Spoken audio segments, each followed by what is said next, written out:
sahabatku sekalian, jumpa lagi dengan saya Siti Aisyah. Sahabatku yang dirahmati Allah, pengen nggak kita mau di bulan Ramadan ini dan juga di bulan-bulan yang lain banyak mendapat keberuntungan rezeki? Kalau pengen, yuk kita dengarkan cuplikan video. Alhamdulillah.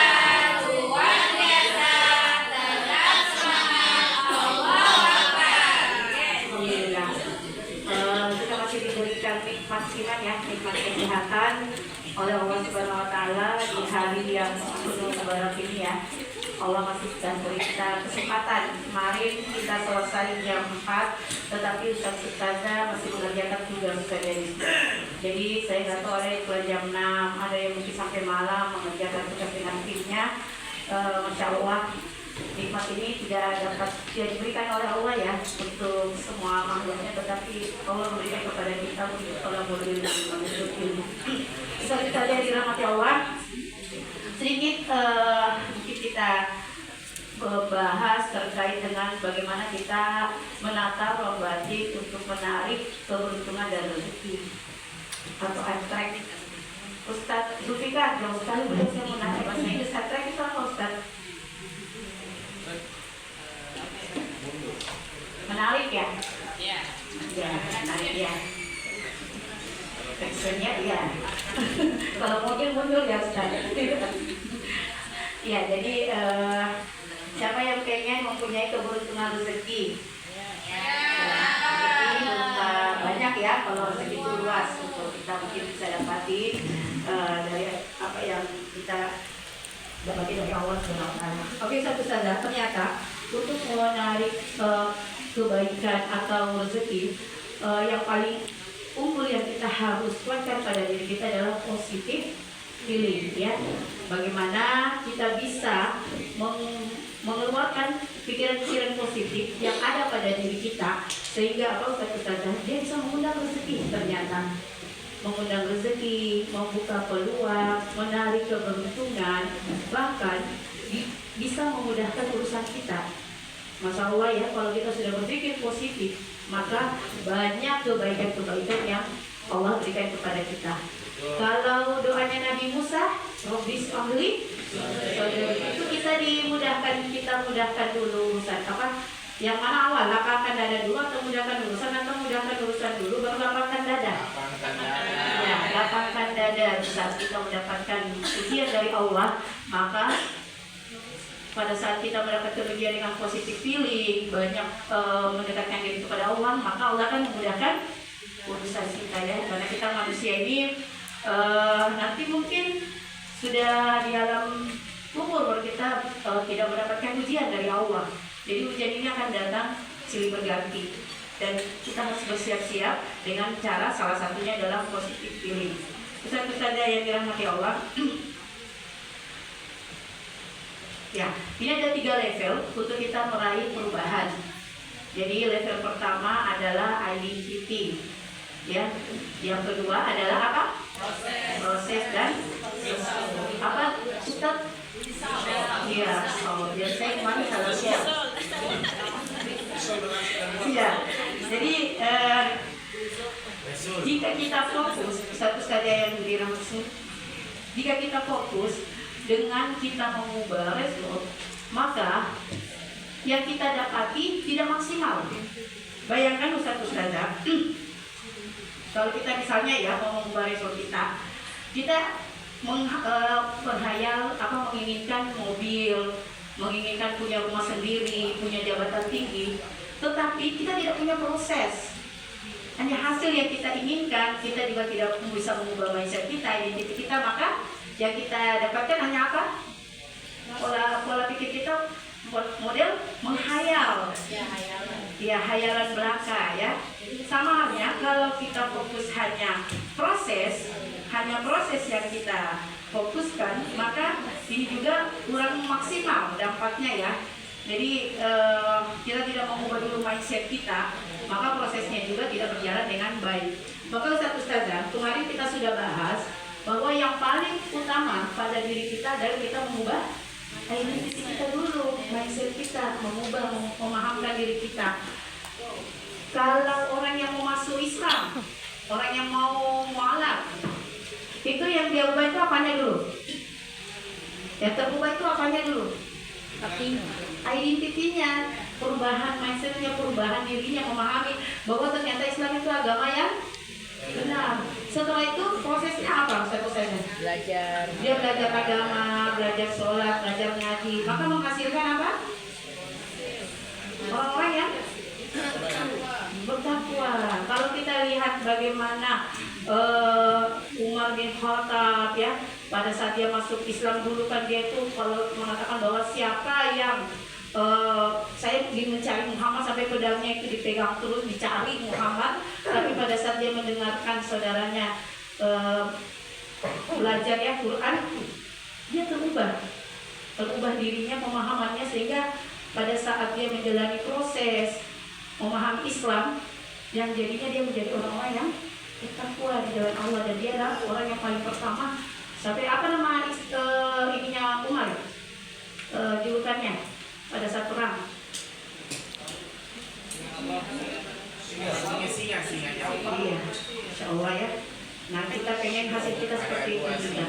Satu saja, sama dengan kita mengajarkan kepada anak didik kita. Kayak kemarin kita bahas bahwa yang kita inginkan kepada anak-anak kita adalah ada perubahan di awal, yaitu identity dulu. Kita pahamkan mereka untuk menghasilkan apa kemarin? Yang attitude apa kemarin yang kita ingin hasilkan?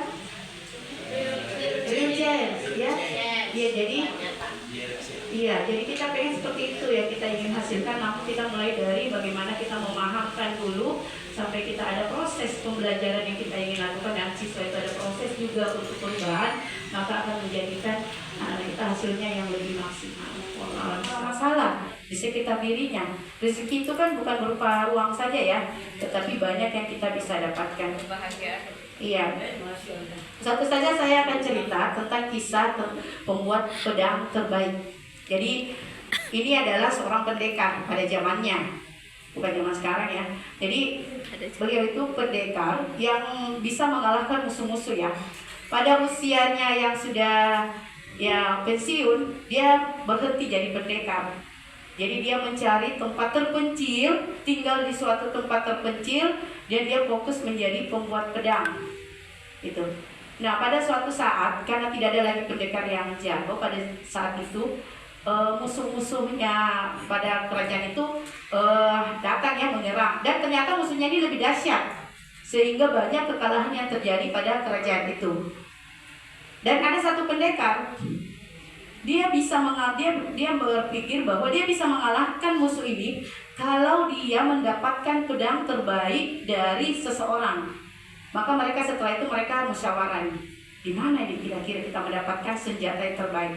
Nah, ternyata mereka mengingat bahwa ada seorang pendekar tangguh yang sekarang pensiun dan menjadi pembuat pedang.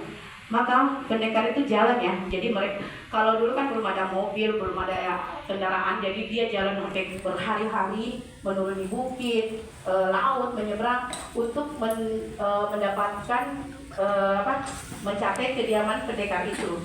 Pada satu hari dia sudah sampai, dia ketuk pintunya. Jadi pendekar itu sudah tua, mukanya agak seram, rambutnya sudah putih, tangannya sudah tebal ya, karena memang kerjanya seperti itu. Dia minta, wahai pendekar, saya mau dibuatkan pedang yang terbaik. Pendekar itu mengatakan apa? Tidak, saya tidak ingin memberikan pedang itu kepada orang.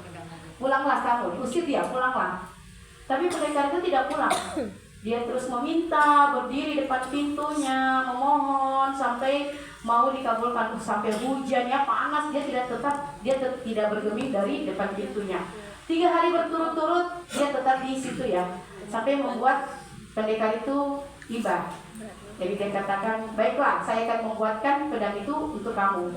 Setelah dibuatkan, satu saja dipakailah pedang itu untuk menempa musuh. Maka alhamdulillah musuhnya itu kalah. Nah, satu saja dari pelajaran ini, kira-kira menurut satu saja apa yang kita dapatkan dari kisah pendekar tadi? Ada yang bisa menyampaikan? Berjuang.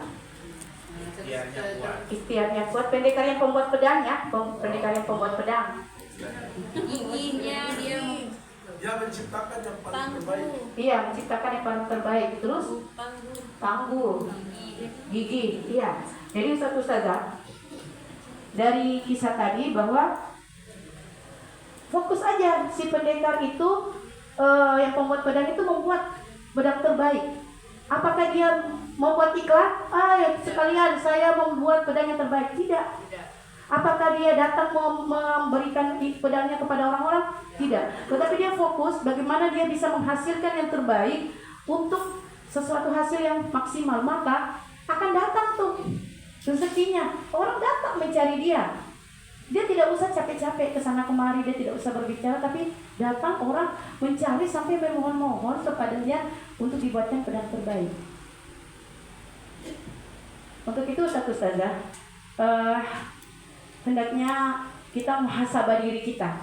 Kita muhasabah diri kita bahwa kita memberikan apakah kita ini sudah terbaik untuk melakukan yang terbaik untuk diri kita. Jangan dulu kita berfokus untuk orang lain, fokuskan untuk perbaikan diri kita, maka akan menyebar kebaikan itu kepada orang lain. Jangan kita berfokus bahwa si A bikin saya, si ini saya, karena saya ini, tidak usah, satu saja. Jangan fokus dengan toksik di sekitar kita. Boleh jadi pada saat kita mengeluh, banyak berkeluh kesah, banyak tidak fokus, banyak tidak menyelesaikan tugas, efek dari mungkin kita yang toksiknya.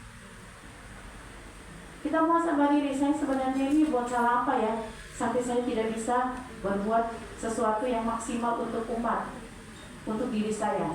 Nah pada saat kita perbaiki diri kita muhasabah, maka kebaikan itu akan muncul, akan datang kepada kita, maka kita akan disenangi orang. Pekerjaan kita juga sudah aman, anak-anak kita juga sudah sehat, anak-anak kita juga bisa menjadi anak-anak yang terbaik, suami kita juga, istri kita juga akan menjadi orang-orang yang terbaik dekat kita. Untuk itu satu saja. Ada yang namanya kemarin kita mental push kemarin kita push and pull ya. Kalau sekarang ada namanya mental push dan mental pull. Jadi kalau mental push itu push tadi itu apa kemarin? Mendorong ya. Ya. Jadi kalau pull, iya. Jadi kita punya mental apa yang seharusnya kita lakukan? Mental push atau pull? Pull ya. Jadi kalau push itu kan mengejar berjuang keras untuk mendapatkan apa yang kita inginkan. Itu mental push namanya.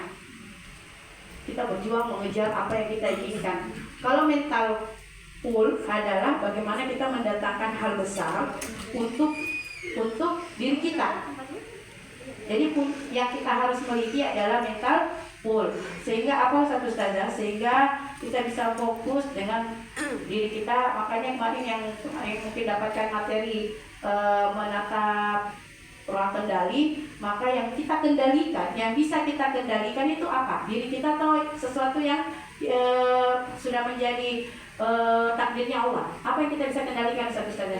Diri kita. Maka kita fokus dengan yang ada dalam kendali kita, yang ada pada diri kita, yang kita bisa lakukan, mengubah diri kita, mengubah hati kita, Ustazah, dan menciptakan kebaikan yang positif atau positive feeling ya. Karena memang untuk menyetel hati kita untuk baik butuh kita awalnya positive feeling. Jadi satu saja yang kita fokuskan adalah mental pull, bagaimana juga kita bisa mengubah mindset kita, identity kita untuk bisa menjalankan menghasilkan sesuatu yang lebih maksimal. Itu ada di inner game kita ya, bagaimana kita mengendalikan dalam diri kita. Nanti insya Allah besok kita lanjut lagi bagaimana kita bisa menghasilkan, menarik ya, dengan 3 positive feeling yang mungkin bisa kita bahas besok. Semoga Allah memudahkan kita ya untuk kita bisa mengubah diri kita. Jadi niat dulu ya Allah, saya ingin mengubah, perbaiki diri kita. Jangan kita fokus dengan yang di luar kendali kita, tetapi kita fokus yang bisa kita kendalikan pada saat ini. Demikian untuk rukun saya hari ini, semoga bermanfaat. Assalamualaikum warahmatullahi wabarakatuh.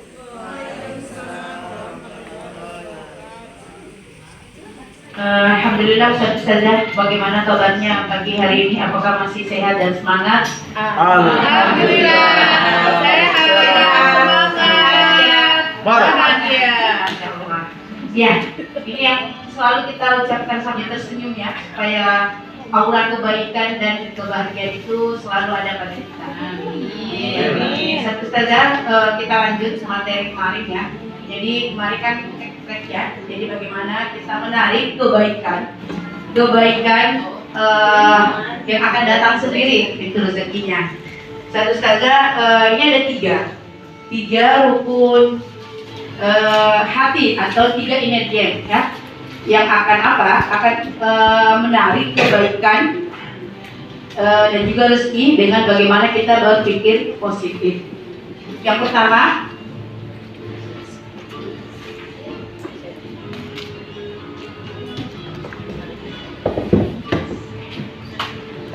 apa yang ditakdirkan untukmu akan sampai kepadamu. Jadi Ustaz-Ustazah, apa yang ditakdirkan untukku akan sampai kepadaku. Jadi ini adalah bagaimana cara kita hidup untuk menghilangkan kecemasan. Siapa yang suka cemas? Siapa yang suka khawatir? Saya. Siapa yang akhir bulan hatinya sudah dakdikduk? Saya. Gitu. Jadi kita yakin bahwa apa yang ditakdirkan untuk kita itu akan datang kepada kita. Ustazah, jika sesuatu itu ditakdirkan kepada kita, walaupun dia jauhnya dengan melewati 7 gunung atau 2 gunung yang jauh, maka kalau itu takdir kita, dia akan datang kepada kita. Namun, jika dia bukan takdir kita, walaupun dia berada di antara 2 bibir kita, kalau bukan takdir kita tidak akan sampai kepada kita. Makanya satu saja, kalau kita merasakan bahwa ini bukan takdir saya, maka kan membuat nanti kita tenang, kurang baik. Itu sudah hukum alam. Jadi kita muhasabah diri, sekarang saya baik atau tidak? Circle saya seperti apa? Saya tuh kenapa saya mau dialisa? Karena saya pengen mendapatkan circle orang-orang yang baik. Semoga Allah mudahkan. Yang ketiga, satu saja, hidupku dalam genggaman Allah. Hidupku dalam genggaman Allah yang tak pernah dan tak mungkin salah. Ini yang kita mesti muhasabah diri, bahwa kita selalu menerima sesuatu itu dengan senang hati. Ujian yang Allah berikan, drama-dramanya itu karena dia selalu memikirkan gelas kosong. Dia memang punya alibi, tetapi otaknya itu selalu berpikir negatif. Maka Ustazah, coba kita fokuskan dengan gelas tengah isi saja. Jangan selalu kita memandang hidup kita, orang lain, ujian yang Allah berikan itu dengan setengah gelas kosong. Iya, Ustaz. Oke, sahabatku sekalian, di akhir sesi ini hendaknya kita berfokus pada sisi positif yang kita punya dan sisi positif yang kita bisa lihat pada orang lain. Untuk apa? Untuk bisa banyak menarik rezeki dan keberuntungan yang ada pada kita. Terima kasih sudah menonton dan menyimak channel saya. Mohon maaf jika ada yang salah. Sampai jumpa kembali di sesi-sesi channel berikutnya. Wassalamualaikum warahmatullahi wabarakatuh.